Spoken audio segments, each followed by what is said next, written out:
காமக் கணிச்சி உடைக்கும் நிறை என்னும் நாணுத்தாள் வீழ்த்த கதவு.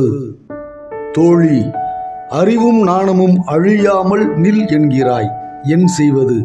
என் நிறை என்னும் பெருங்கதவை நாணம் என்னும் தாழ் போட்டு பூட்டியே வைக்கிறேன். ஆனால் காமம் கோடரி கொண்டு வந்து கதவுடைக்கிறதே, தாழுமோ என் தாள்? காமம் என ஒன்றோ கண்ணின்று என் நெஞ்சத்தை யாமத்தும் ஆளும் தொழில்.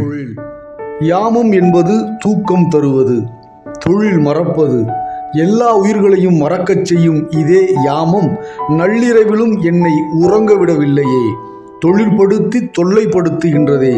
இந்த காமத்திற்கு கண்ணோட்டமே இல்லையோ? மறைப்பேன் மண் காமத்தை யானோ குறிப்பு இன்றி தும்மல் போல் தோன்றிவிடும். நான் மறைக்கத்தான் செய்கிறேன் என் காமத்தை. ஆனால் அது முயலாமலும் முன்குறிப்பில்லாமலும் தானே தோன்றிவிடுகிறது, தும்மலைப் போல.